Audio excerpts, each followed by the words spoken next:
Hi everyone, welcome. Thank you so much for being here. We're really excited as Ampersand to be a part of the Dhaka Lit Festival this year. And I know there's some awesome competing panels going on. So we are so happy that you guys chose to experience the spoken word, Dhaka-based spoken word. So Ampersand, as you've already heard, is a spoken word platform where we're locals. And a lot of our work is in English. So what we are is, I like to call ourselves a creative community, and we meet about once a week, and we help each other, we support each other build our capacities as artists, and all of our content is original. We write our own work. So we really, really hope you enjoy the pieces because we try to make them as contextualized and relevant to Dhaka as possible. Thanks for being here. I have two mics. Thanks, Ashna. Hi, I'm Samira, and I'd just like to, Ashna has pretty much said everything about Ampersand. I'd just like to throw it in there that one of the things that we maintain at Ampersand is we don't really call our pieces poetry, because a lot of people tend to distance themselves from poetry and they say, poetry's not my thing, ami poetry bujina. So this is stuff that hopefully everyone understands. Not hopefully, everyone will understand, because it's in very simple language and it's on very relatable issues. You'll notice in our performances, it's not full of fancy vocab or references that are not relevant to people in Bangladesh, and that's what we're trying to bring to the stage today. So thanks a lot for being here, and hope you'll enjoy the show.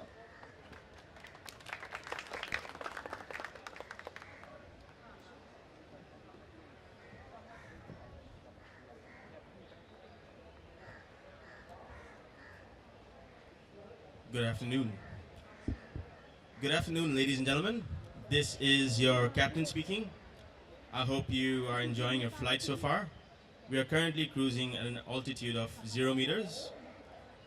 And my name is SHAKIL AHMED. My nickname is Shantunu.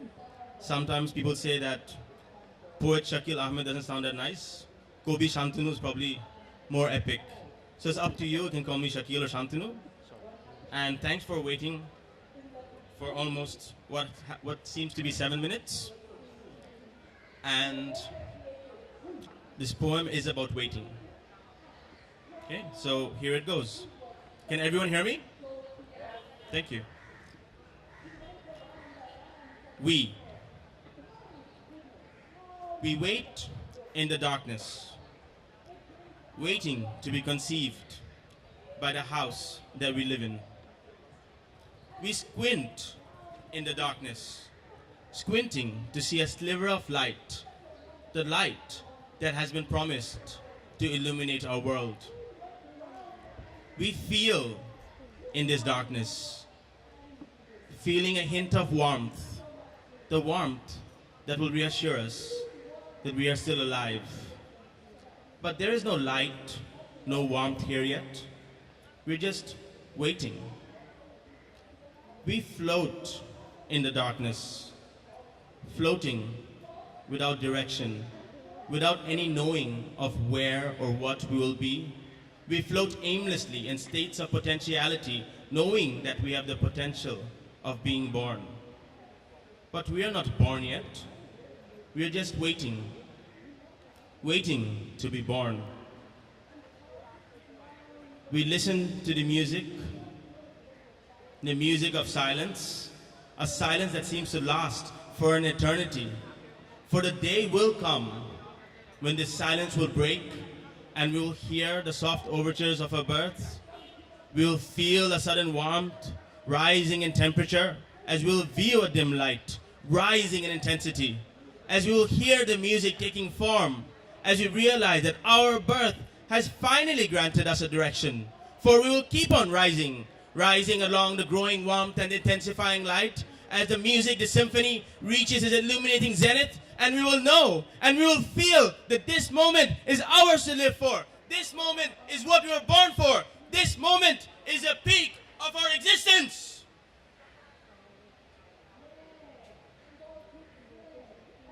As this music, this symphony slows down, we will ask ourselves, What becomes of us now? Do we keep enjoying this light, this warmth, and the music? Or do we go back to where we came from, back to the darkness, just floating and waiting? We might very well return to the darkness, or we might even find you. For allow me to introduce ourselves. Bang! We apologize for your inconvenience. The author has been silenced. His freedom to express has been stolen away from him. His spoken word is no more to be heard. However, we have a released copy of the official version of what seemed to be his last few words, and here they are. For allow me to introduce ourselves. We are ideas. We either live in your mind or move from mind to mind. Or we remain locked up in the darkness, waiting to be opened up again by the mind that we reside in, until one day there is no more waiting. We remain locked up in the darkness. So, meanwhile, please think of us while your eyes can see, while you breathe your breath, while your voice can talk, while your hands can write, while your mind can express. Meanwhile, please think of us, for we are waiting, waiting to be born.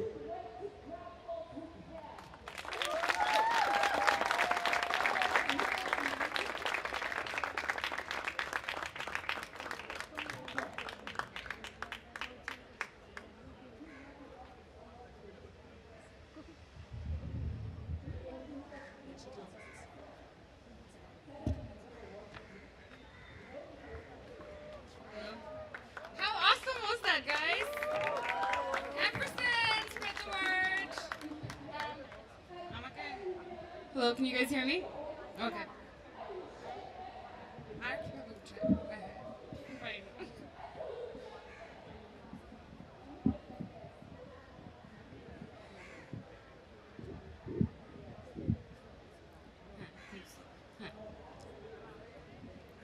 Hi everyone, I'm Namira, and I am a very angry person, which is why I've chosen to be a poet. I'd like to share a piece with you that I wrote called The Irony of Being Patriotic.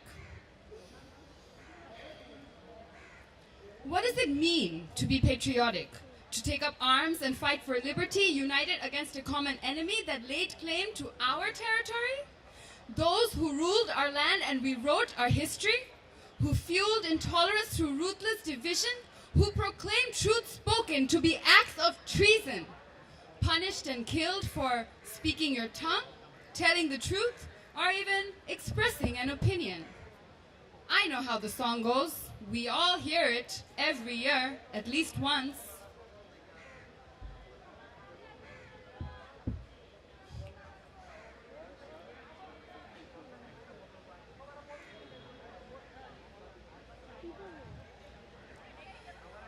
That's the gist of it anyway.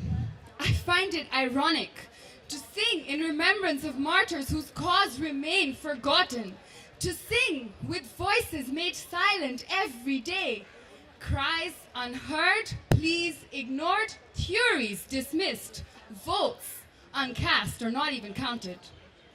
It seems that over the years we have become our own worst enemies, forsaking ideals our nation was built upon, even before that black night in 1971 when progressive minds were picked off one by one and killed. Planned to perfection, a ruthless genocide, strategic annihilation through murder and rape. Bodies of Hindus and Muslims lay side by side in graves that marked the price of freedom. My eyes have never borne witness to such atrocities. Maybe that's why they're not blinded by obedience nor hardened by years of experience of succumbing to a mind-numbing reality. Ours is a generation of drifters and dreamers, our minds opened as we sought new horizons, propelled by advance of technology and expanse of travels. They tell us our visions don't belong, that we are corrupted by Western ideals. They try to shame us, for not hiding behind closed doors, and for living our lives openly. They try to undermine us for our positions of privilege and ability to speak English fluently, as though this poem would somehow be more valid had I written it in Bengali, as though we are to blame for the institutions that were built from the bones of our revolution. The hope for better futures didn't leave much room for our mother tongue in our British standard education. Our history books actually glorified oppression and colonization. I find it ironic. They're written by the same damn people who conquered and divided our once great nation. We learned about the creations of the Egyptians, the philosophies of the Greeks, the politics behind the world wars, and that only hippies wanted peace. I find it ironic, or maybe not, that our books never taught us about the ancient civilization of Bengal. No lessons from great Buddhist scholar Atish Dipankar, born in Bengal, a short distance away from the golden twin temples of Shiva and Kali's cosmic dance eternal, a stone's throw away from the mosque of Baba Adam. We were colonized into our fate to be divided. Feudal lords became slaves, slaves of wealth and power. Unwritten laws dictated that memshites and chakors have different colors of skin. Not to be conditioned into prudish silence, let us dare to be impolite. Hang on, somebody, ring the sirens. Let us break free of a few lies that keep us shackled, and let us confess our sins. Now, I don't think this makes me any less patriotic, but I find it ironic that two women have been our country's leaders for the best part of 2 decades, and yet women get stripped naked in broad daylight, and those who are guilty just get away with it. They are protected by those on top for ensuring they never have to get their hands dirty. I find it ironic, oppression of women in a country where a woman holds the highest position of power. She commands armies, officials, is supported by goons and fanatics, and yet women in our country continue every day to be silenced, harassed, beaten, raped, and murdered by false priests using God's name. Now, I don't believe in God the same way you do. Or you do, or you do, or you do, or you do, and that's okay.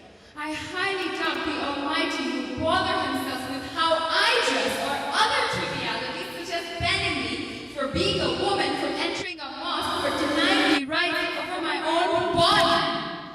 And now that we're on the topic, I also find it ironic that children die on the streets every day. But the only time somebody seems to care is when a gruesome video is shared online and it goes viral just for a few days. And yes, justice prevailed, but not in the case when some rich kid of Dhaka drove drunk, hit 4 people and didn't even go to jail, or that MP's son who shot his gun and got out on bail. And we post updates on social media about the state of the streets cleared for VIPs to roam in cars that are tax-free, as we sit complaining in our air-conditioned bubbles amid peaceful protests by students for education to also be tax-free. Smartphone priests, we all are completely oblivious to the fact that we are part of the same fucking problems with no clue how to solve them, as we compete with our ego trips and say it wasn't me.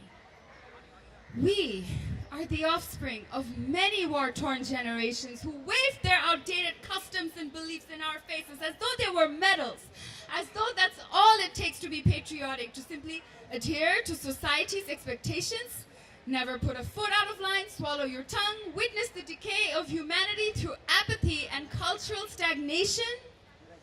We have forgotten the wisdom of the ancients who worship different gods and live side by side. We have forgotten that we are all made from the same soil of our tiny, fertile delta.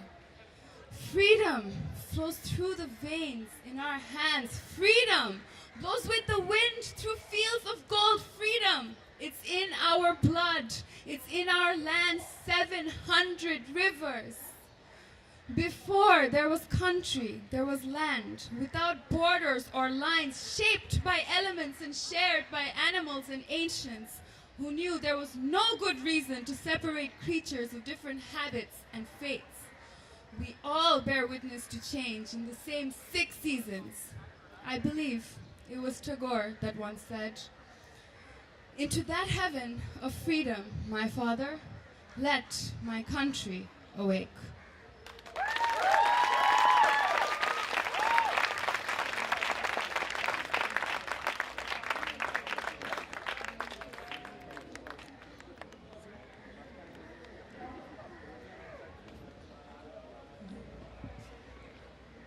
Let me see. Can you guys hear me? Yes. Smartphone priests. I love that. I love it. Aik to nama bin. So how are you guys doing with the Facebook, WhatsApp bans? Everyone surviving? VPNing? So no ban for you, huh? I think this is a little better. Thank you. So I'm AASHNA Chaudhary, and my piece is called Listen. Here goes.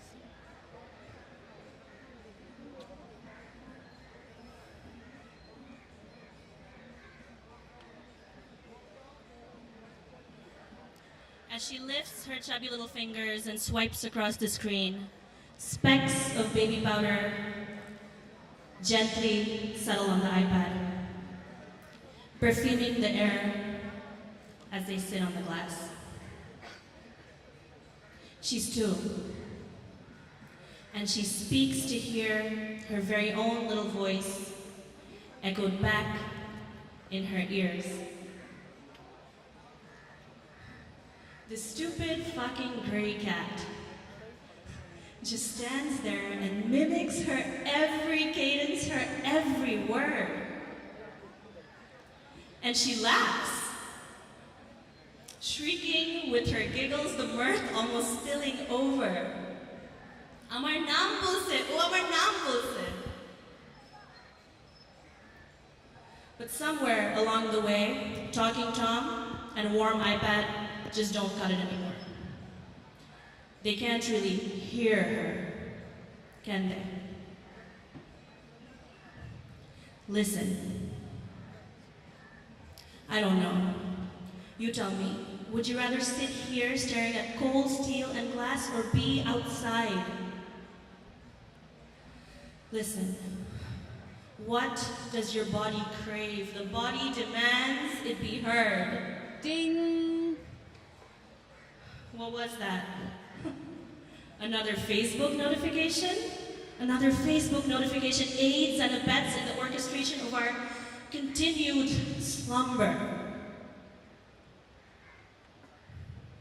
I dare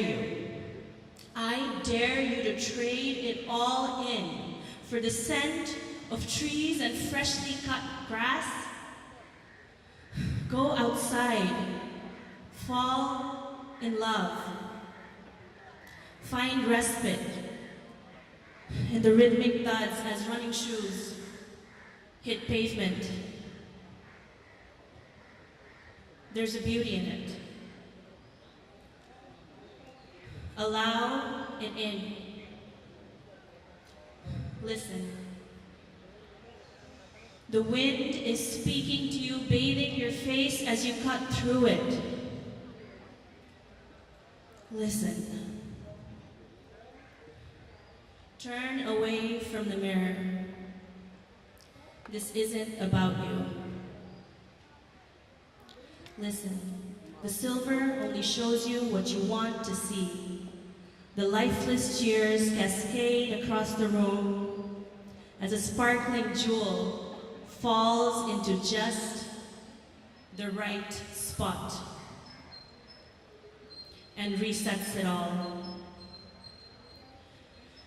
The mechanical clicks and whirs emanating and agreeing with all your thoughts, affirming, validating your endless ruminating as your clammy hands religiously swipe away at the screen.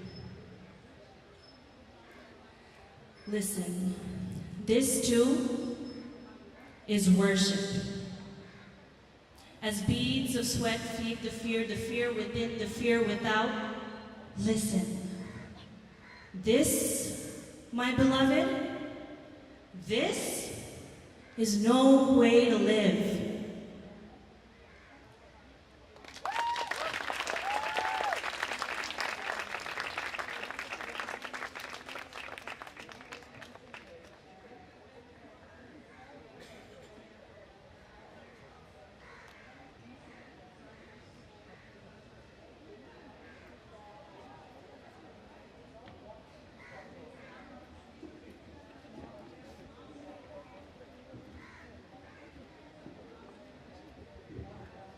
Hi everyone, can you hear me? I'm Samira, and if you've been to all the Ampersand shows, you'll know I struggle with the height of the mic every time.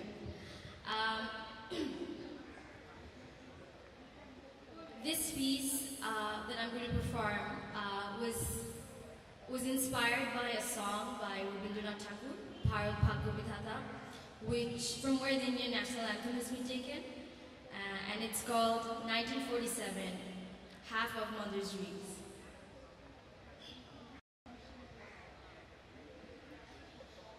This poem is for the children who learned to love post-partition. Long after light hands drew dark lines across maps to tell us we were not anymore one, they say, to dictate us how to love and who to hate. In the years before us, love, thrones were thrashed, camps crashed, revolutionaries ravaged, and heroes sped forward with masks of patriotism and partitionism to make their marks in history and land in songs of nationalism. Those days, the sky was much bigger, too big to not throw your dreams out to her. And the children of today's divorced lands, divided over toys named politics and religion, gathered under the sky to throw out to her their dreams of a future of togetherness. Because no one knew better than the sky how to make East meet West, how to bring the gods down to tell everyone that we were born one, they say. Because what love of land is that if it would split us all in the end? Yet, years later, as we lay naked in bed on the land of those who destroyed Mother, you explained to me like mathematics why our future was divided despite the togetherness we shared skin to skin. Just her mother used to be united, but the futures of her children are divided, you said casually.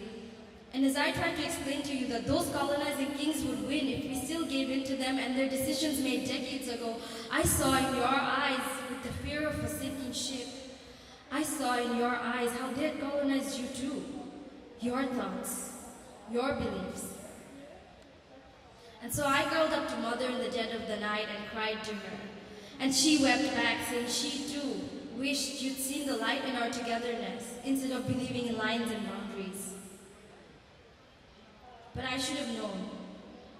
We were the forgotten children of decisions made in an era best seen in sepia, amid handshakes between skin colors from the entire range of black and white. We were the forgotten children of partition's love, still unforgiven decades after they invaded Mother with their boots and smoking pipes and neatly pleated mustaches to teach us languages that did not align with the love lines and lifelines in our palms. We were the forgotten children of partitions that alienated my land out of yours, making me the other. And you went to bed with lovers that took your name and sang your songs only to leave you alone in the end as you tried to scramble out of your nightmares. And Mother, today her sari lies war-torn, her skin burned, and sometimes in the dead of the night she sings to the sky, asking her if she would bring the gods and goddesses down to tell everyone, tell us all, we weren't supposed to be scattered bits trying to fight for space, trying to sneak through borders. We were born one, the same. Even the gods knew that. Yet, look at us today. I'm left with Mother's left arm and you have her right. She lies scattered, battered in between, and over the years the fights we have fought have taken her hair apart, snatched her nosepin away, left her bleeding all over, but you don't see the blood because you're so blinded by the victory.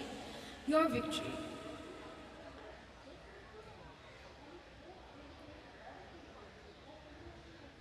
So today, we sit miles apart, you and I, each as half of mother's dreams.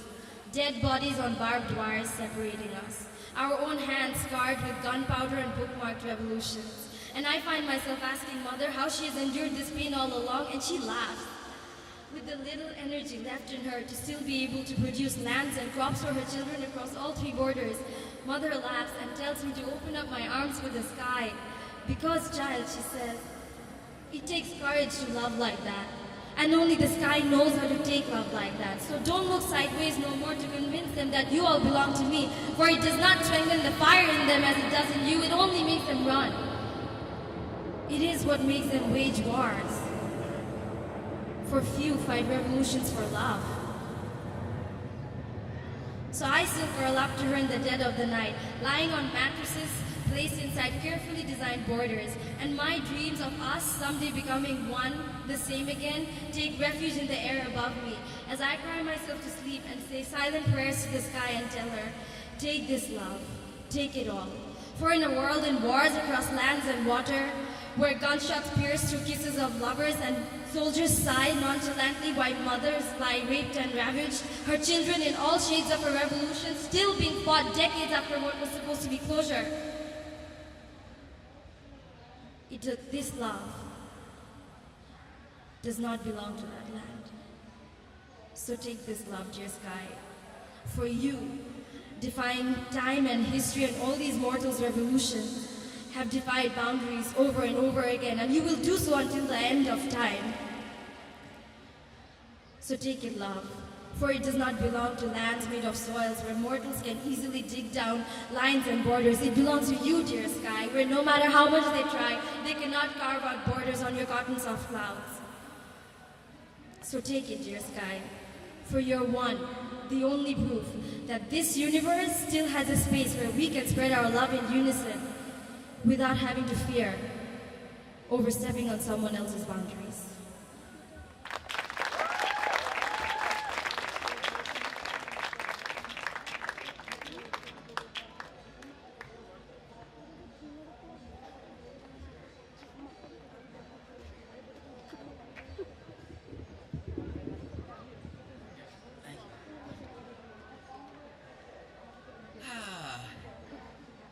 Following Sam. I never want to do that, but someone has to. So, yeah, V.S. Naipaul might have a knighthood, he might have a Nobel Prize for Literature, but he doesn't have the pleasure of hearing that. So, all of you are blessed. Right, no further ado, I should start. A few things you need to know. My name is Shammi Huda. My middle name is Mohabbat, so when I was younger I used to tell girls and women that, yes, my middle name is Love, and it's still happening like that. I abhor poetry, so that's why we do spoken word, because it doesn't rhyme. And lastly, this piece I'm about to do, Love Bites, was actually written in the late 90s. It was after the end of a very meaningful relationship. And then 6 weeks ago we were asked to prepare for this event, and I've come to an end of a divorce process, so it all seemed to fit together. So one last thank you to Rumana Habib. The original piece was much, much, much longer, so she actually used the eye of a surgeon and the heart of an artist to really make it into a performance shape. So if she's out there, thank you. Yeah. Rock and roll. So, Love Bites. Despite the ravages of time, I still smile and remain a firm believer in truth, beauty, and style. So I, as before, still say sod Valentine's Day and urge all to declare it to be whatever day they want, however many days a year they please. I still think the giving of furry animal toys should be criminalized, made subject to capital punishment, made a hanging offense. And my beliefs still dictate that love is the tops, the championship, the power cosmic, capable of unleashing great forces of creation. Love, like peace, is a revolution, a side whereby all sides win. Love, sometimes to restrain the clock hands to make the moment last. Other times to wish those same hands to go faster, even though your very life depends on holding them back. To be in love is to make a stand against an inexorable march of time. And should that matter? I think it should, Because history seeks to belittle you and me, render us insignificant. It crushes memories of our actions and deeds. Our words turn to dust, possessions break and rust. But love survives, it conquers. Like good wine, good love ages well, buffeted, polished, till it shines noble. The little prince said that is the time that you waste for your rose that makes your rose so important. And whilst staying on in dash, grasping for elusive laurels, others far, far away claim my rose. Yes, the dark side of love, the duality of the blade, the flip side of the coin, the twin-edged nature of the sword, the dark side, that of love lost. That dark, despondent, barren world of desolation, whose bleak stormscape is swept by the gales of sorrow. Welcome to the underworld. What goes up must come down. What the power cosmic can achieve, it can undo. For the giddying highs of the soul propelled by sweet lightness, there are unspeakable, heinous lows when your muse lets go. The yin and the yang, the magic and the tragic. Love can grow old, grow stale, grow tired, move on, be sacrificed on the high altar of career and ambition. Passion replaced by politeness or nothing at all. Ah, love, where is thy sting?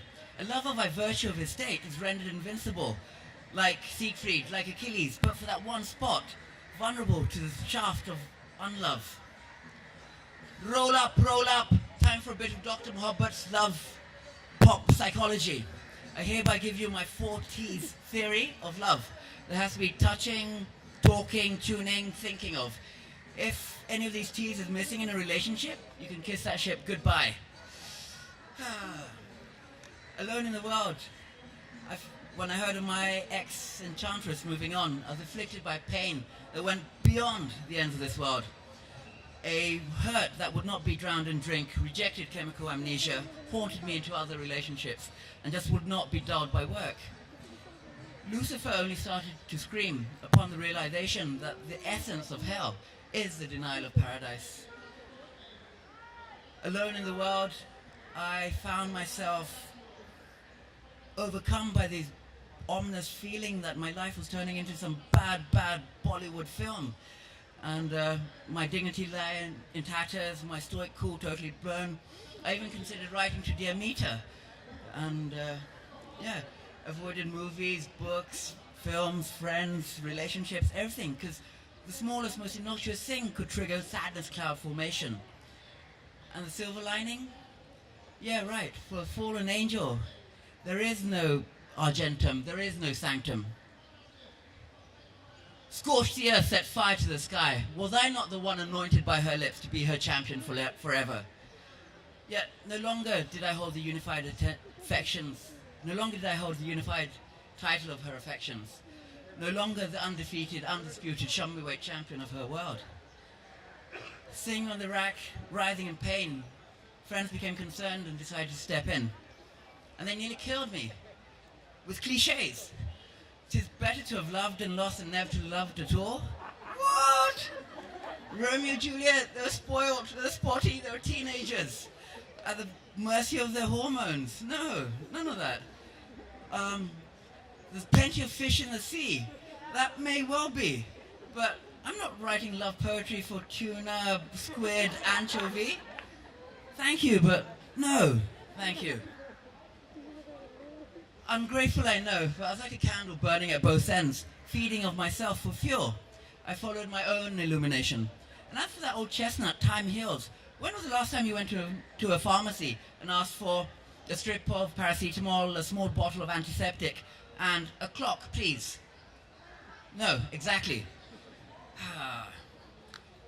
So, overcome by unhappiness, my tiny, tiny mind retreated inwards into fantasy. And one day I imagined my ex-goddess waking up and being overwhelmed by this Othello-esque realization that she, like the base Indian, threw away a pearl richer than all her tribe.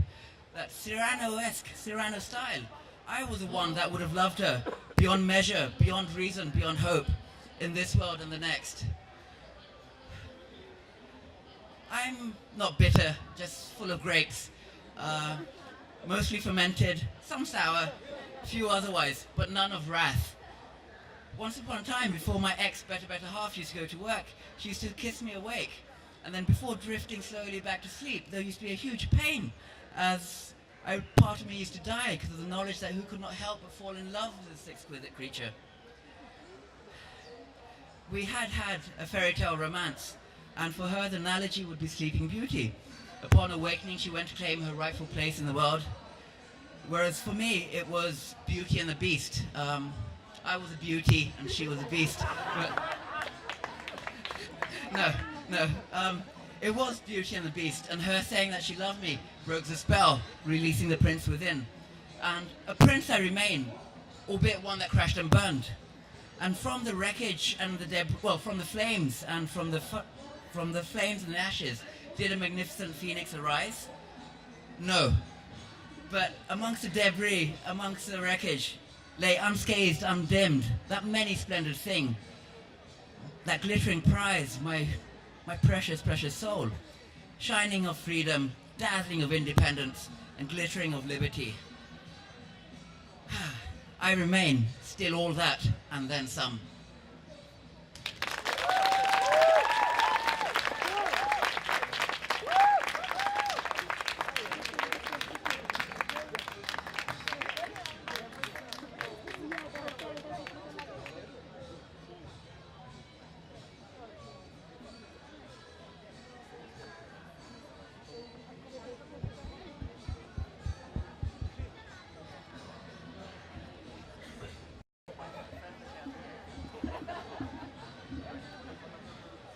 Hello? Hello, Dhaka Live Fest. My name is Irfan, and today I'm going to be doing a rap. It's called We Are Better Than Us. And it's about ordinary people who don't think they're good enough to make a difference, even if they are.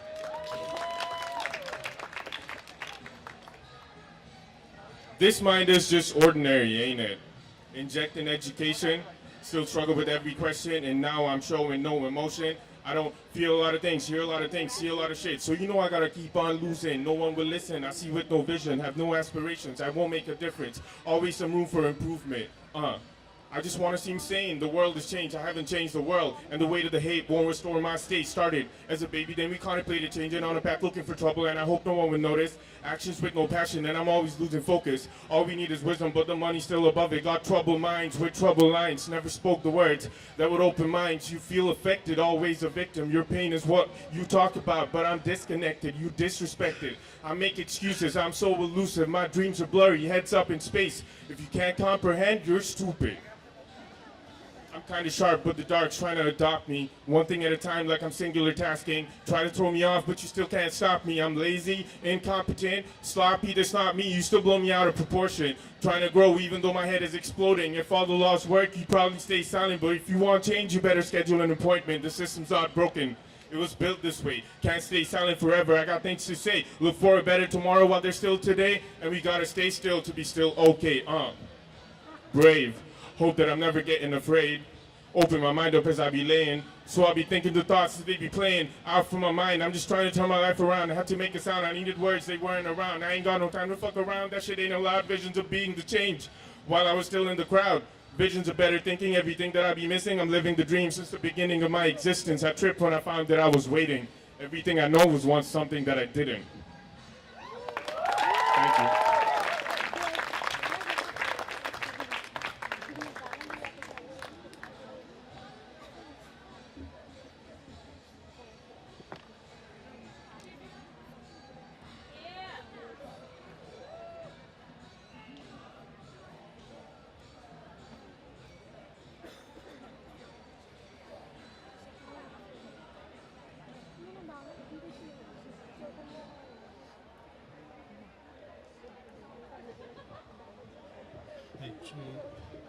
Okay.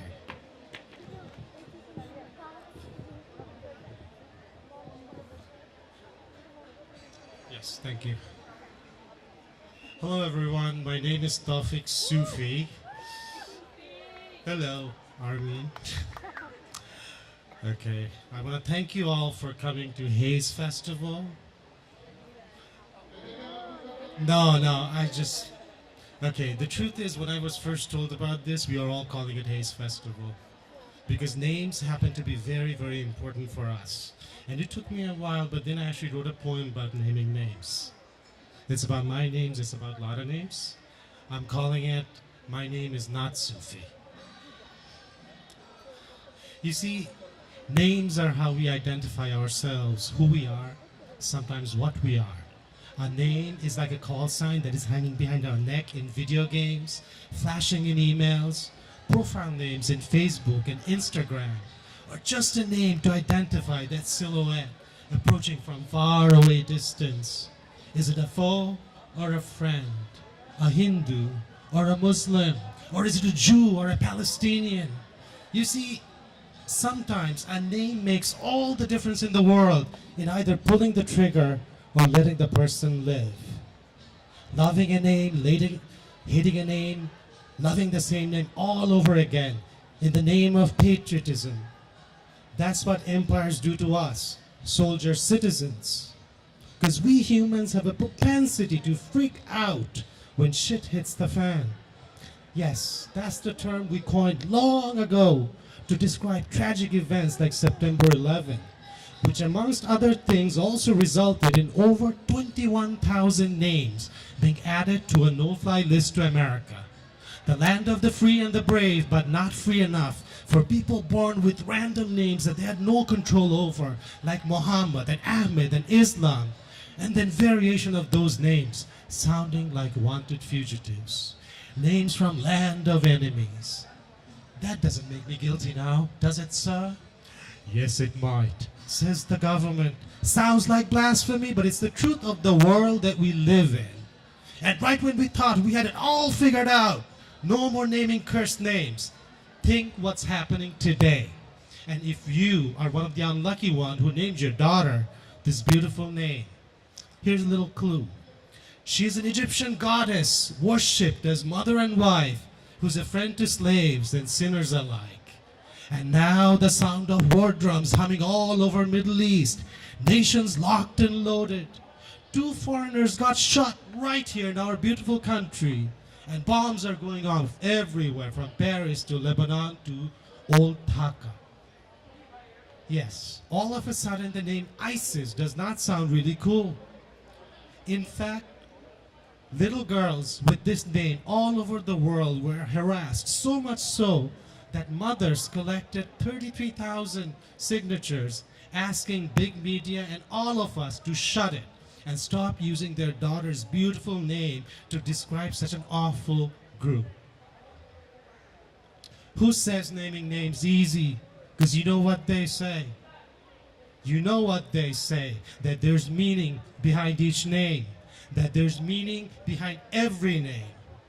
Today, I've dissected a few names and unnamed a few names, good names, rotten, to prove to you that what is really in a name are just a few letters, organized in superstitious order, assigning meaning of this mysterious life that we ought to seek, to announce our arrival in this great abyss, carrying flags of nation and our bloody heritage, a name that we believe defines a person. They're born to it, nobility and respect. They're born to it, violence and hate. And they're also born to it, the untouchables and the unnamed. We are but shackled in our hearts and minds with names. We are loved, loathed, molested, and sometimes mortified by our own names. Yet, we keep looking for good names through our family's past, or we glorify our independence and our language's thrust. My father is a real war hero, but I'm only his descent, and our forefathers were real Sufis, but us now only in names. Because you know what they used to say? You know what they used to say, that there was a mystic saint behind every real Sufi who kept peace in this difficult tapestry that we call civilization, our local millennia of history, where people had to learn to live together in this magical kingdom full of kings, gods, and religions, where Sufis taught lessons of humanity, love, and equality. They replaced the knife, an instrument for cutting, with the needle, an instrument for sewing things together, this intricate design, this beautiful Nokshikatha called India. Not the present insecure Hindustan, but the historical Indus River to India. That India, where is it? Where is our spirit of conciliation? Where are the Sufis and where are the needles? Because when I look around, all I see are knives, stacked knives, more knives, locally and internationally, pointed at anybody who doesn't agree with you and me. Instead of offering free quality education that promotes peace and harmony, Bangladesh is creating a big army. And for what? Who's going to attack us underwater that we need a submarine? While names like Murangs, Garos, and bloggers slowly vanishing as we keep arguing and judging one another for our past mistakes, this nation is being torn apart by the interpretation of how one should live, which is my way or the highway, because there's no room for the middle way. Social services provided when one subscribes to their my way. And to reinforce this my way over and over again, we keep building institutions and monuments to respect our dead heroes, while living heroes are suffering in so much pain and agony that the very sum of zero. Rosina Begum is such a true name. Her bravery matches all our past heroes in vain. Next time somebody asks you for a heroic local story, see if you can mention Rosina's name and not too much of Shadinata's glory. Because you know what the rescuer said. You know what the rescuer said. Rosina would never come out of that rubble. They heard the bells of her silver-anchored bracelet that she was wearing that day, but they could not see her body. They could not see her body or her left arm that was pinned under this huge sewing machine. All they saw were her legs sticking out of that rubble. I want you to picture that moment in our history. Rosina's ankle sticking out and the silver ankle bracelet and the bells ringing stench of death and darkness all around her. And when there was light, Rosina saw blood, lots of blood, her blood, blood of dead bodies lying all around her. And then she heard the screams, and then she heard the cries, and then she heard their silence. 3 days passed since Rana Plaza fell. All rescuers could do was give Rosina water and prepare her for death. And when everybody gave up on her life, you know what Rosina said? You know what Rosina said? To hand her a hacksaw blade so that she can cut her arm to live. And then she went on left and right and left and right until she felt the very tip of her bone. And then she left her left arm in that rubble so that we all can save our soul. Thank you.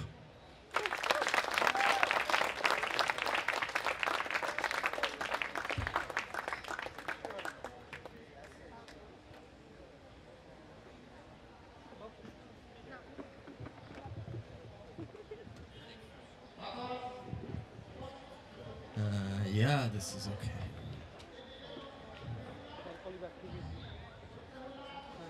Good afternoon. My name is Sean, and this piece is called Hunger.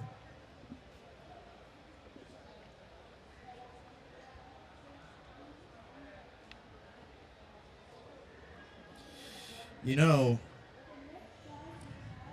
some days right after lunch, I feel like I'm just waiting around for dinner. And on days like that, my blood gets thinner because I feel restrained, like the inside of my gut where my dreams were chained. Some people say I suffer from Generation Y syndrome, while others say I'm just spoiled. Then again, some call it greed, inciting my thoughts to boil. I've tried calling it a couple of things myself. I've called it privilege hunger, and sometimes depression, and sometimes boredom, and sometimes almost something else right before stuffing myself with a Cadbury to silence a foreboding epiphany. I get scared of all the knowledge I have, so I tie my own hands behind my back and blindfold my brain. I get scared of the common sense my heart and soul feel out as my mind pretends to not have any doubts. I get scared of all the itchy habits I inherit and deny my birthright to be uniquely flawed. I get scared of you all the time. Because your enormity teaches me how utterly insignificant my hunger is. I wish I could muster the balls to leap out of my skin and fall into the limitless chasms of your faltered grace, while your courage continuously slips into the drainpipes of this gray place. A place I stitch all my fears onto, because I'm just a thread being spun from one spindle to the next, to keep the nausea from Torres pulling up to polish this turd piece by contributing some decadent morality into our lost and ravaged appetites. Because I'm pretty sure I wasn't the only one trying to be somebody back there. And I'm pretty hopeful that smile you tossed over wasn't meant to ignore the yearning that I seem to be feeling and reeling from. And if I knew where that line fell between hunger and purpose, then maybe I could tell the truth from the bull about why I'm never full. I spent the whole year collecting my complaints and punching them into these walls. I've been ingesting the blood and picking the wounds like a tweaker right after the fall. I've made journals and diaries with utmost sincerity, hoping to fulfill some prophecy, splattering ink and carbon, emptying my cortex, looking to feel some security. I've digestively processed this rat racy contest like somehow I'm incomplete. With mind-numbing sterility, I've job-hunted stability to drive that itch obsolete.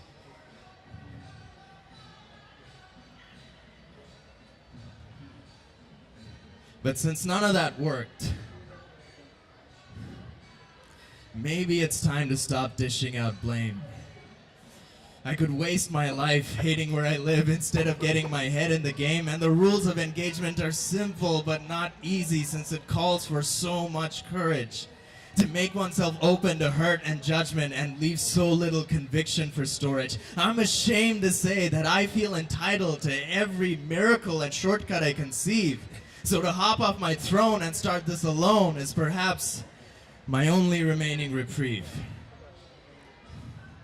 As I climb down this ladder, which winds like an adder, I feel that my conscience is slipping.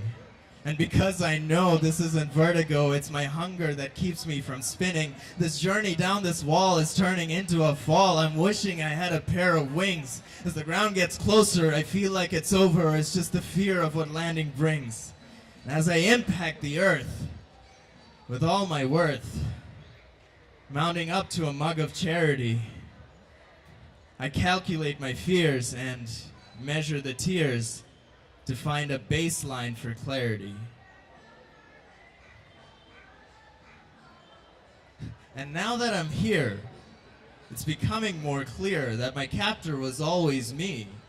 I'm seeing the signs where I drew the lines so I can cross them and start walking free. Here in this place where no one has grace is perhaps the most beautiful thing I've seen. Where mistakes are allowed and persistence vowed is the way it has always been. It's nowhere near perfect and sprawling with defects, and not a thing is written in stone. Though the hunger still ravages among us savages, at least I'm not hungry alone.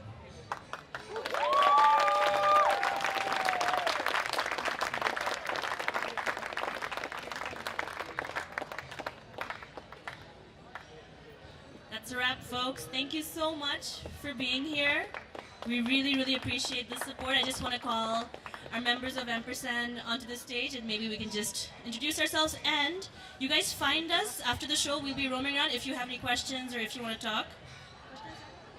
Or you can stick around. We can have a Q&A session from the stage if you guys want to ask us anything. But again, thank you for supporting us. We really, really appreciate it and love you guys. Thank you. Let's start from here. Shammi, Samira, Sufi, Shakil, Namira, Irfan, Shan, and AHMED.